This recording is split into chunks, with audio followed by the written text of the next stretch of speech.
ललन सिंह अपना इस्तीफा देना चाहते थे, लेकिन नीतीश कुमार यह कहकर ललन सिंह को चुप करा दिए थे कि अगर आप ज्यादा परेशान कीजिएगा, ज्यादा बोलिएगा तो अपना सर हम दीवार में मार लेंगे। ललन सिंह डर गए। नीतीश कुमार के इस बयान के बाद ललन सिंह अपना इस्तीफा देने की बात छोड़ दिए, लेकिन साल 2023 के अंत में ललन सिंह ने इस्तीफा दे दिया। यह खुलासा ललन सिंह ने किया है। ललन सिंह ने यह भी खुलासा किया है कि राजद के साथ जब गठबंधन हो रहा था तो केंद्र में बीजेपी के नेताओं को कानों कान इस बात की भनक तक नहीं लगी, लेकिन मैं इशारों में कह रहा था कि हमारा अभी तो बीजेपी के साथ गठबंधन है।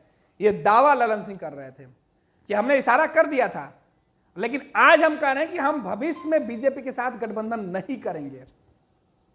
अब सवाल यह है कि ललन सिंह जिस तरीके से दावे कर रहे हैं, जेडीयू के अध्यक्ष की कुर्सी अब नीतीश कुमार के पास है। नीतीश कुमार के साथ कांग्रेस का जो फिलहाल नजरिया है वो ठीक नहीं है। नीतीश कुमार भले कह रहे हैं कि मुझे किसी पद की कोई इच्छा नहीं है। नीतीश जी खुद कहते हैं कि मुझे कोई पद नहीं चाहिए, मैं तो विपक्ष के लोगों को एकजुट करना चाहता हूं।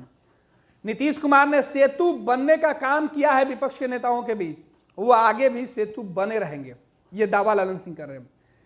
ललन सिंह ने दिल्ली में एक मीडिया हाउस से बातचीत में इस बात का भी खुलासा किया है कि राजद के साथ दोस्ती करने का फैसला उन्होंने नीतीश कुमार को बताया, और नीतीश कुमार के कहने के बाद ललन सिंह राजद से बातचीत करना शुरू किए, और तब बीजेपी से गठबंधन टूटी। बीजेपी से गठबंधन तोड़ने से पहले नीतीश कुमार ने जेडीयू के नेताओं की बैठक बुलाई, विधायकों और सांसदों की बैठक बुलाई, और सबने यही कहा कि 2020 के चुनाव में बीजेपी हमारे लिए साजिश की है। अरुणाचल, मिजोरम, असम, कई जगह हमारे विधायकों को तोड़ दिया गया, जीते हुए जेडीयू के विधायकों को, और वो भी तब जब हम बीजेपी के साथ थे। बीजेपी ने हमें कमजोर किया, और बीजेपी के साथ रहना अब आत्मघाती कदम है। नीतीश कुमार ने कहा कि ठीक है, आप राजद से अगर निमंत्रण मिल रहा है तो आप बात कीजिए, और फिर यह महागठबंधन बना। ललन सिंह का कहना है कि कांग्रेस और वामदल को राजद तय करती है कि कितने सीटों पर उनको चुनाव लड़ना है या नहीं लड़ना है। तो 2024 के चुनाव में अगर कांग्रेस के लोग दावा कर रहे हैं, वामदल के लोग दावा कर रहे हैं, तो वो दावा नीतीश कुमार के सामने नहीं होगा। कांग्रेस और वामदल को राजद के साथ समझौता करना पड़ेगा। ललन सिंह के इस बयान से साफ हो गया कि 2024 और 2025 में जेडीयू बड़ी भूमिका में होगी, और सीट बंटवारा में राजद को अपने हिस्से की सीटें कांग्रेस और वामदल को देनी होगी। जेडीयू अपने हिस्से की सीटें किसी के साथ साझा नहीं करेगी। 2024 के चुनाव में जेडीयू ने लोकसभा की सीटों पर जो दावे किए हैं वो संख्या अब राजद से बढ़ेगी। राजद अपनी सीटें कांग्रेस के लिए छोड़ेगी, वामदल के लिए छोड़ेगी, क्योंकि राजद के साथ कांग्रेस और वामदल का गठबंधन है, और जेडीयू का गठबंधन फिलहाल बिहार के किसी दूसरे राजनीतिक दल के साथ नहीं है। जीतन राम मांझी के साथ था पहले, जो अब खत्म हो चुका है। ललन सिंह अपने बयानों के माध्यम से सीधे तौर पर अपने सहयोगियों को भी नसीहत दे रहे थे, बता रहे थे कि वो नीतीश कुमार की जो नई रणनीति है वो क्या हो सकती है।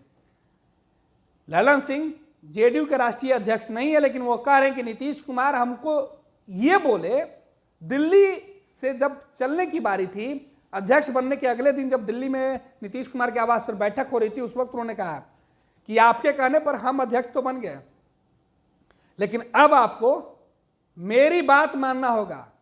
आप मानिएगा ना। जब मेरे पार्टी के सबसे बड़े नेता, सर्वमान्य नेता यह कह रहे हैं, पार्टी के नेता, तो मैं कैसे नहीं मानता। मैंने कहा अब आप जो कहिएगा मैं करूंगा, लेकिन उसके पहले मैं मुंगेर लोकसभा सीट पर मुंगेर के लोगों के लिए काम करता रहूंगा, और वहां से वक्त निकाल के ही आपकी बातें मानूंगा। ललन सिंह के ये दावे हैं, ललन सिंह की ये सफाई है, लेकिन ललन सिंह ने बता रहे हैं कि नीतीश कुमार उनके इस्तीफे की बातों को लेकर अपना सर दीवार में मारने के लिए तैयार थे, लेकिन नीतीश कुमार ने अपना सर दीवार में नहीं मारा, बल्कि ललन सिंह का इस्तीफा ले लिया। हालांकि ललन सिंह यह भी कह रहे हैं कि इस्तीफा मेरे कहने पर ली गई है। मेरे कहने पर नीतीश कुमार जेडीयू के राष्ट्रीय अध्यक्ष खुद बने हैं, और मुझे इस बात की खुशी है। लेकिन राजद लालू प्रसाद यादव को लेकर जो ललन सिंह ने कहा कि गठबंधन जब हमने किया था वो सब नीतीश कुमार की मर्जी से हुआ था और आगे भी नीतीश कुमार के मर्जी से ही सब कुछ होगा। ये ललन सिंह का बयान राजद के लिए चेतावनी है या राजद को भरोसा दिलाना है, ये खुद अब राजद को तय करना है।